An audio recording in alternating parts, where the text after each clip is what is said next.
Olá, queridos, a paz do Senhor Jesus. Estamos aqui mais uma vez para dar continuidade no nosso projeto de leitura da Bíblia em um ano. Tá? Hoje, nosso quinto dia de leitura. Estaremos estudando hoje, ou melhor, fazendo a leitura hoje dos capítulos de número 13, 14 e 15 do livro de Gênesis. Tá? Se porventura você caiu nesse vídeo agora e não assistiu os outros, volte e comece desde o primeiro, fazer a leitura. Nós temos aí também no canal um vídeo de resumo que mostra aí sobre o nosso projeto, tá? Então tenha uma boa leitura e minha intenção aqui hoje é destacar alguns pontos fundamentais desse texto para que você possa ser incentivado a estar lendo, né, e meditando nessa palavra de Deus que é tão maravilhosa, tá? Nesse livro de Gênesis que contém muitas informações valiosas para o nosso dia a dia, tá bom? Então eu anotei aqui alguns pontos fundamentais para você poder encontrar nessa leitura de hoje, nos capítulos 13, 14 e 15, que são o regresso de Abrão, né, da terra do Egito, voltando para a terra de Canaã. Né? Tem também o destaque em que a Bíblia faz essa expressão, ou melhor, ela faz a questão de demonstrar a riqueza que Abrão tinha ao voltar para a sua terra, né? Isso é um destaque muito bacana que tem no texto, para a gente poder entender que ele era uma pessoa próspera e abençoada por Deus. Tá? Depois tem é, a volta para Canaã, né, para a terra do sul, depois sai do sul e vai para a terra perto de Betel, onde ele tinha feito o primeiro altar. Na leitura dos capítulos anteriores tem essa informação, e ali ele tem esse contato novamente com Deus. Isso é bem interessante. Depois ele faz a questão, que já faz a questão de falar agora sobre apresentar Ló e suas posses, né, para poder mostrar ali o equilíbrio que tanto Abrão quanto também Ló tinha suas riquezas e tinha suas coisas ali muito abençoada por Deus. Só que depois tem um destaque que é a dificuldade da terra. A terra, como a gente leu nos capítulos anteriores, existia uma grande fome naquelas terras naquela época. Então, aonde eles estavam começou a dar um certo conflito entre os pastores de Ló e os pastores de Abrão.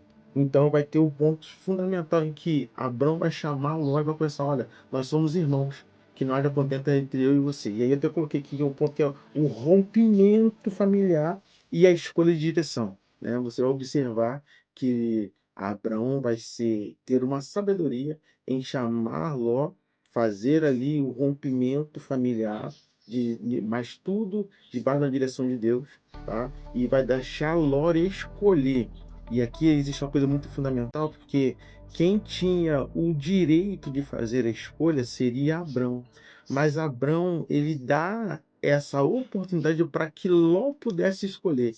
Ele sabe que a vantagem é dele, que a prioridade é dele, que ele tinha todo o direito, mas ele cede esse direito para que Ló pudesse fazer a escolha. E aí, como eu coloquei aqui, escolha de direção. Ló vai fazer uma escolha através da aparência, né? Você vai ver lá que um dos pontos que eu coloquei que é que Ló faz escolha devido à aparência, né? Ele vai ser seduzido pela aparência de algo bom. Já quando acontece esse rompimento, eles vão se separar, né?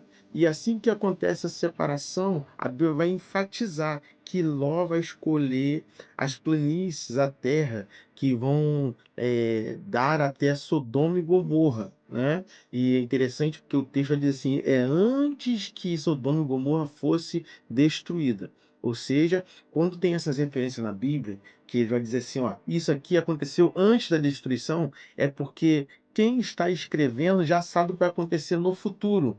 Então ele já está antecipando o que vai acontecer com Sodoma e Gomorra. Só que eu preciso que você preste também atenção no detalhe que depois vai ter a descrição de como era Sodoma e como eram os seus habitantes.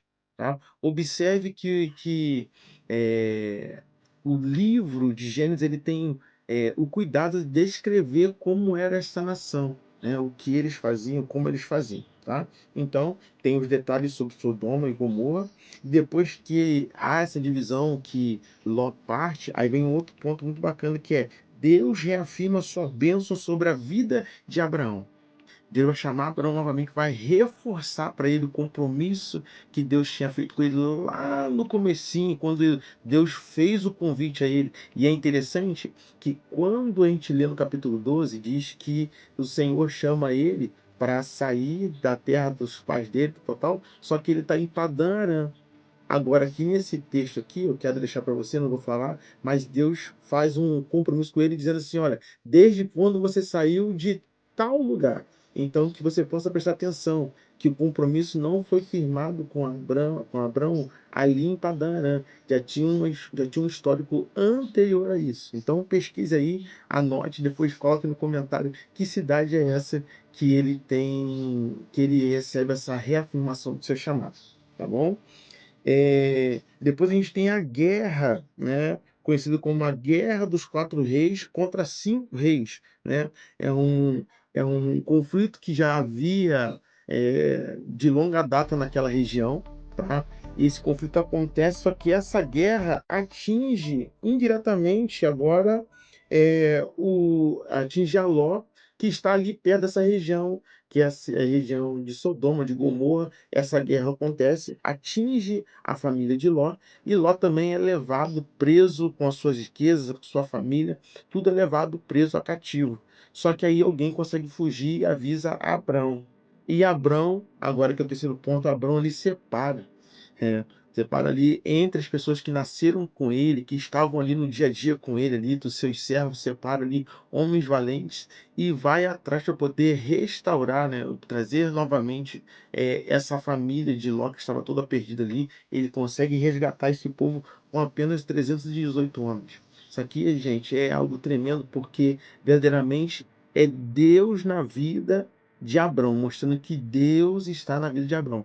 Porque numa guerra em que ele só tem reis, né, grandes multidões lutando um contra o outro, né, um homem, né, até então desconhecido na região, um homem com um poder bélico, né, o poder militar reduzido, com 300 e poucos homens, ele consegue ir lá e resgatar todos.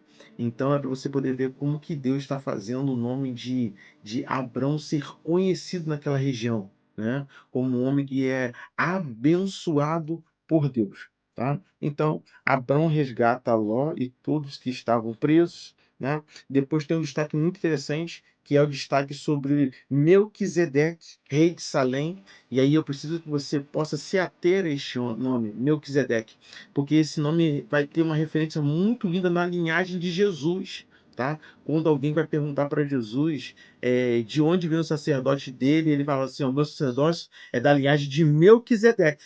Então, assim, mais pra frente a gente pode se aprofundar sobre esse assunto, mas você vai observar que tanto aparece Melquisedeque, que é uma pessoa, uma figura muito importante para o nosso estudo futuros, tá? Assim também como é implantado a questão de entregar o dízimo, tá bom? Então você vai ver ali que Abrão vai entregar o dízimo a Melquisedeque. Isso é muito interessante, porque quando você faz a leitura em algumas versões bíblicas, não fica claro quem é que recebeu o dízimo ou não fica muito claro quem recebeu o dízimo. Porém, né, quando a gente vai ler, né, as cartas, e aí eu vou deixar aqui guardado para isso para futuros, né, quando a gente vai ler as cartas, a gente tem informação que quem deu o dízimo, entregou o dízimo, foi Abrão que entregou o dízimo a Melquisedeque. Tá? Isso é bem interessante. Tá? Depois, a gente também tem Abrão não vai aceitar as recompensas do rei de Sodoma, né? E vai atribuir a sua vitória totalmente a Deus. Porque quando ele acaba de resgatar e está tudo restaurado, o rei de Sodoma, ele quer fazer um acordo com Abrão, dizendo: olha, você deixa aqui deixa aqui comigo uma parte da conquista, eu vou ficar aqui com os homens, tal, e a riqueza você pode levar. Só que Abrão, ele sabendo disso, ele vai atribuir a vitória dele a Deus, né? E vai falar: ó, eu já combinei tudo com Deus, eu não quero nada de recompensa. Até mesmo para que depois você não diga que eu só enriqueci porque você me abençoou. Olha como que Abrão já tinha na mente o quanto que ele só dependia de Deus. né? Isso aqui é muito lindo, tá? Então, Abraão não aceita, tá? É, e depois a gente vai ver depois a questão de Deus dizendo para Abraão que ele, né, o próprio Deus, era o escudo de Abraão e também era o seu próprio grandíssimo galardão. Ou seja, Deus era o escudo e o galardão que Abraão precisava. Isso aqui é muito lindo, queridos, porque depois dele rejeitar, né, os benefícios que o rei de Sodoma queria dar para ele, né, que seriam os espólios da guerra, ele simplesmente recebe uma fala do próprio Deus dizendo a Abraão: fique tranquilo, eu sou o seu escudo e eu também sou o seu grandíssimo galardão. Isso aqui é muito lindo porque demonstra para nós hoje que aquele que confia na dependência de Deus, Deus ele é o nosso escudo e também é o nosso verdadeiro galardão. Isso é muito lindo, tá? Depois tem também Abrão expondo para Deus a preocupação dele pela falta de um filho, né? Deus está reafirmando com Abrão a aliança, com Abrão, perdão, com Abrão a aliança. Ele está novamente reafirmando o compromisso, o cuidado, a provisão, né? Que ele seria o escudo, seria também um galardão, mas no coração de Abrão tinha uma preocupação. Espera aí, agora eu já não tenho mais, né, o meu sobrinho lá comigo. Agora eu não tenho filho. O que vai ser? Porque Deus tem me abençoado, tem me dado essa terra, mas o que vai ser da minha geração futura? E ele expõe isso para Deus, de uma forma preocupada, dizendo que se teria que entregar até mesmo é, as suas bênçãos na mão do seu servo, né? Mas do seu mordomo, mas Deus fala que não é nada disso, né? Deus agora vai dizer para ele, vai abençoar e vai dizer: olha, meu filho, fica tranquilo, que eu farei a sua descendência ser gigantesca, né? Ele manda olhar para os céus, né? Sair da tenda, olha para os céus, conta as estrelas se você puder, mas você precisa entender que assim será também a sua descendência. Isso aqui é muito lindo, porque é Deus dizendo para Abraão que ele está coordenando e que as coisas vão dar certo. Mesmo que aquele momento parecia ser muito desafiador para ele poder acreditar. Só que o texto vai ser muito lindo, vai dizer assim que ainda Abrão ele vai dizer que é, vai passar a confiar. Então vai dizer que Abrão vai passar a confiar naquela palavra, né? Só que isso é muito lindo porque até chegar essa confiança, Abrão ainda vai pedir uma garantia a Deus. Vai pedir uma garantia a Deus. Fala assim, mas espera aí, que garantia que eu tenho que isso tudo vai acontecer?